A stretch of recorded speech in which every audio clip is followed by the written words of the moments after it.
Friends, promise ഗാർഡൻ്റെ പുതിയ വീഡിയോയിലേക്ക് എല്ലാവർക്കും സ്വാഗതം. ഇന്നത്തെ നമ്മുടെ വീഡിയോ ഒരു പ്ലാന്റ് സെയിൽ വീഡിയോ അല്ല. ഇത് നമ്മുടെ കുറ്റിക്കുരുമുളക് വിളവെടുപ്പിൻ്റെ ഒരു വീഡിയോ ആണേ. ഇത് നമ്മുടെ തന്നെ വീട്ടിലുള്ള ബുഷ് പ്ലാന്റുകളാണ്. ഇത് ഒരു ബുഷ് പ്ലാന്റ് നമ്മളൊരു സ്റ്റാൻഡ് വെച്ച് അതിൽ കയറ്റി നോക്കിയാണ് എത്രയും വളരുമെന്നറിയാൻ വേണ്ടി ചുമ്മാ ഒരു പരീക്ഷണം. പക്ഷേ അത് നന്നായിട്ട് വളർന്നു. ധാരാളം വള്ളികൾ, നമ്മൾ വള്ളികളൊന്നും മുറിക്കാതെ നിർത്തിയതുകൊണ്ട് അത് കൂടുതൽ പടർന്നു വന്നു.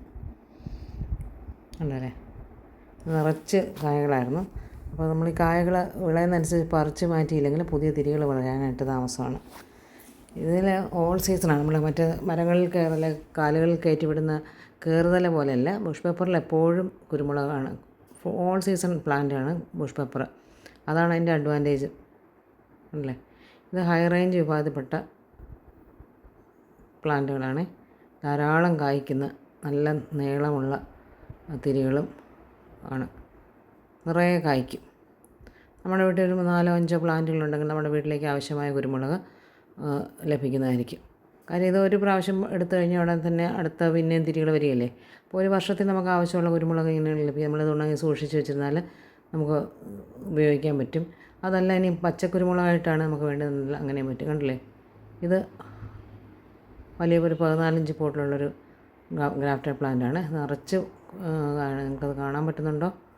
ഈ വെയിൽ കൊണ്ട് നമുക്ക് ശരിക്കും വീഡിയോയിൽ അത് എക്സാക്റ്റ് കിട്ടുന്നുണ്ടോ എന്ന് എനിക്കറിയില്ല. കണ്ടല്ലേ, ഇത് കഴിഞ്ഞ് നമ്മളൊന്ന് കുറച്ച് ഫെർട്ടിലൈസേഷനൊക്കെ കൊടുത്തു കഴിഞ്ഞാൽ പെട്ടെന്ന് തന്നെ അടുത്ത തിരികൾ വരും. വേഗം തന്നെ വരും. ഈ ഗ്രാഫ്റ്റഡ് പ്ലാന്റുകളിലെ പ്രത്യേകത എന്ന് പറഞ്ഞാൽ പെട്ടെന്നുള്ള വേര് ചീയൽ, ദ്രുതവാട്ടം, അങ്ങനത്തെ വാട്ടരോഗങ്ങളൊന്നും ഇതിനെ ബാധിക്കത്തില്ല. കുറച്ച് മഴ നനഞ്ഞാലോ കുറച്ച് വെള്ളം കൂടുതൽ ഒഴിച്ചാലോ ഒന്നും ഇത് പ്രശ്നമില്ല. നല്ല കരുത്തോടെ തന്നെ വളരുന്നതായിരിക്കും. പിന്നെ നമ്മൾ ശ്രദ്ധിക്കേണ്ട ഒരു കാര്യം എന്ന് വെച്ച് കഴിഞ്ഞാൽ ഇടയ്ക്കിടയ്ക്ക് നമ്മൾ ഫംഗിസൈഡ് എന്തായാലും ഒഴിച്ച് കൊടുക്കണം എല്ലാത്തിനും. എന്ന് വെച്ച് കഴിഞ്ഞാൽ ഈ കുമിൾ രോഗങ്ങളൊന്നും വരാതിരിക്കാൻ വേണ്ടിയിട്ട് നമുക്ക് സൂഡോമോണാസോ സാഫോ ഒക്കെ നമുക്ക് ഒഴിച്ചു കൊടുക്കാം. അതുപോലെ വളങ്ങൾ ഉപയോഗിക്കുമ്പോൾ ജൈവവളങ്ങൾ ഒരുപാട് കലക്കി കൂടുതൽ വെള്ളമായിട്ട് അധികം ഒഴിക്കാതിരിക്കുന്നത് തന്നെ നല്ലത്. നോർമലായിട്ടുള്ളത് പ്ലാന്റുകൾക്ക് അത് ബുദ്ധിമുട്ടാണ്. ഗ്രാഫ്റ്റഡ് പ്ലാന്റിന് അത്രയും ബാധിക്കില്ലെങ്കിൽ തന്നെ എങ്കിലും ഓവറായാൽ എല്ലാം അപകടമാണ്. പക്ഷേ ചാണകപ്പൊടി, എല്ലുപൊടി, വേപ്പ് പിണ്ണാക്ക് ഇതൊക്കെ മിക്സ് ചെയ്ത് കുറച്ച് മണ്ണുമായിട്ട് മിക്സ് ചെയ്ത് ഈ വിളവെടുത്ത് കഴിയുമ്പോൾ അതിൻ്റെ ചുവട്ടിലിട്ട് കൊടുത്തു കഴിഞ്ഞാൽ അത് നല്ലതാണ്.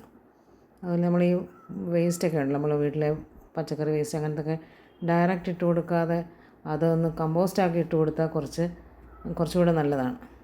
ഇതിങ്ങനെ അടഞ്ഞു കിടന്ന് എയറേഷൻ കിട്ടാതെ മണ്ണിന് ഫംഗൽ ബാധ ഉണ്ടാകാനായിട്ടുള്ള ഇടമുണ്ട്. അപ്പോൾ നമ്മുടെ ചെടികൾക്ക് അത് ദോഷമാണ്.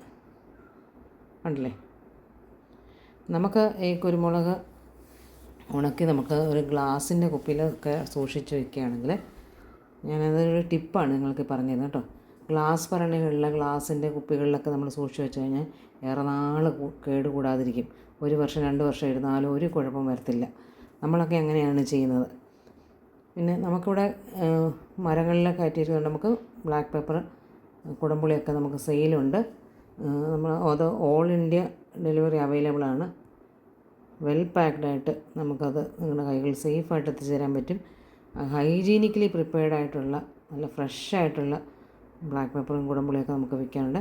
നമ്മുടെ പ്രോഡക്റ്റ് ഇപ്പം മീഷോയിലും അവൈലബിളാണ് കേട്ടോ. നിങ്ങൾക്ക് അതിൻ്റെ ഡീറ്റെയിൽസ് അറിയണമെന്നുണ്ടെങ്കിൽ നമ്മുടെ വാട്സപ്പിൻ്റെ കോൺടാക്റ്റ് ചെയ്യുക. ഞാൻ വാട്സപ്പ് നമ്പർ ഇവിടെ കൊടുത്തേക്കാം. പിന്നെ നമ്മൾ കുറച്ചൊന്ന് ശ്രദ്ധിച്ചാൽ നമ്മുടെ വീട്ടിൽ നന്നായിട്ട് ഇത് വളർത്തിയെടുക്കാൻ പറ്റും. കണ്ടോ, ഇന്ന് 2-3 പ്ലാന്റുകളിലെ പറിച്ചപ്പോഴത്തേന് മുഴുവൻ പറിച്ചിലിനിയുണ്ട്. നമുക്ക് ഇത്രയും കിട്ടി. ഇത് നമുക്ക് ഉണക്കി സൂക്ഷിച്ച് വയ്ക്കാം. നന്നായിട്ട് ഉണങ്ങി എല്ലാ ഭരണികളിൽ സൂക്ഷിച്ച് വെച്ച് കഴിഞ്ഞാൽ നമുക്ക് ആവശ്യമുള്ള വീട്ടിലേക്ക് ആവശ്യമുള്ള കുരുമുളക് വയ്ക്കും. ഇത് വലിയ മെയിൻ്റനൻസ് ആവശ്യമില്ലാത്തതുകൊണ്ട്, അല്ലെങ്കിൽ വലിയ പരിചരണങ്ങളൊന്നും ആവശ്യമില്ലാത്ത വീട്ടമ്മമാർക്കൊക്കെ എളുപ്പത്തിൽ വളരെ കുറഞ്ഞ സ്ഥലത്ത് വളർത്തിയെടുക്കാൻ പറ്റും. ആണല്ലേ, ഉണ്ടോ, ധാരാളമായിട്ട് നമുക്ക് ഉണ്ടാകുന്നത്. ഇത് പറിച്ചു കൊടുത്താലേ അടുത്ത തിരികൾ വരത്തുള്ളൂ. അതൊന്ന് ശ്രദ്ധിച്ചാൽ മതി. അപ്പോൾ ഇത് നിങ്ങൾ ഇഷ്ടപ്പെട്ടെങ്കിൽ ലൈക്ക് ചെയ്യുക, ഷെയർ ചെയ്യുക, സബ്സ്ക്രൈബ് ചെയ്യുക. Thank you.